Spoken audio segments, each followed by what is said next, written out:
Not all of us are good at volleying, but all of us are probably better at it than we think.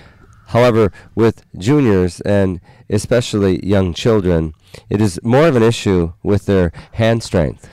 Because young children are so vulnerable up at the net with lobs and passing shots, they tend to spend about 99% of the time on the baseline. The competitive players will continue this habit up until the 14s or 16s, in which they will have to learn to come in, or they will soon find themselves in a vacuum. Basically, the creative juniors who see the connection between the volley and the ground strokes are the only ones who will keep improving. When you get up to the net for the first time, you can see what everybody can't who never ventures up there.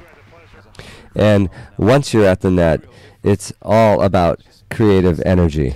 Far too often, coaches and players do not know how or choose not to unleash their ability to be creative at the net, yet they still want improvement. Part of the reason we don't see any volleys in junior tennis anymore is that we don't see anyone practicing it.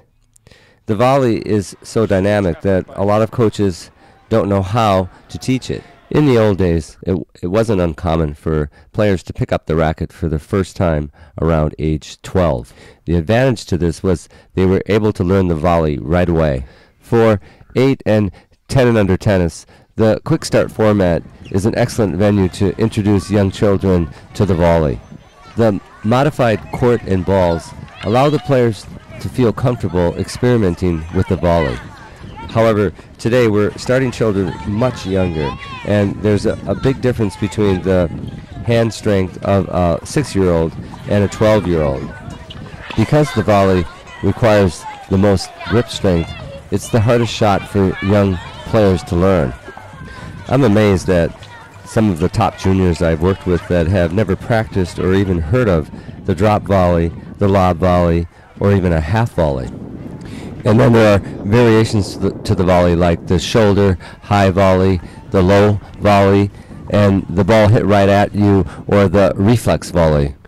All of these volleys require subtle differences in the wrist and hand. So if we look at these charts of boys and girls, we can see that as the age and strength of the child increases, so does the ability to learn the volley. And the reason for that is that the continental grip is one of the hardest grips for young juniors to master. In fact, I rarely see in the 10 and under divisions juniors using a continental grip on the volley or the serve.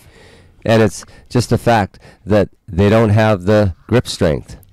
The only way to volley a ball with any control is to hit it with slight underspin. If you hit volleys perfectly flat, they will tend to fly up and go long. The slight underspinning effect is imperative on the volley, and the continental grip, or any grip closely resembling it, is the one that lends itself to producing these underspins on volleys on both the forehand and the backhand side. The continental grip lends itself to executing the backhand volley naturally. On the forehand side, you must cock your wrist slightly so that when you make the stroke, the racket head will come through at the same time as your hand. If you don't cock your wrist, the racket will come through ahead of your hand, resulting in less power or snap. In any case, there is no independent movement of the wrist during the actual stroke on either side.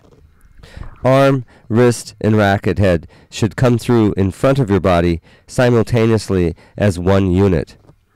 Ground strokes, on the other hand, require grip strength, but not the same grip pressure that the volley does. So, patience is the key here, but it's not to say that children can't learn how to strengthen their arms. So, one of the best ways to train a young player is to have them wall hit. Wall hitting helps strengthen the wrist and forearm, but most importantly, it keeps the racket out in front. These attributes automatically develop the power and accuracy that are the trademarks of an effective volley at any level of play. So not having the ability to use the strong grip or continental grip, the technique gets compromised. Some common volley faults using weak grips at the net are, number one, too big of a backswing. To execute a normal volley, you should play the shot with the pace your opponent has put on the ball, and not attempt to provide the pace yourself. Too many players attempt to hit all out, taking the racket back past the shoulder and follow through too much, trying to make a ground stroke out of a shot that is hit in the air. Number two is chopping. A lot of players chop down on the ball rather than meet it further out in front. They hit down on the ball to attempt to impart backspin. However, if they will just keep their arm fairly straight and volley with their feet, they can impart the backspin naturally. Number three is hitting with a bent elbow on the backhand side. When you break your arm at the elbow, you automatically lose power. The elbow must be flexed slightly on the short backswing, but as you come through on the shot, it should straighten out. That way you're not hitting from the shoulder, but you're forcing yourself to hit farther in front of your body. And lastly is players standing too upright and their feet too close together. They forget to use their knees when they get into volleying range. The more you bend your knees, the easier it is to keep your racket head at the same level as the ball, and the more control you have.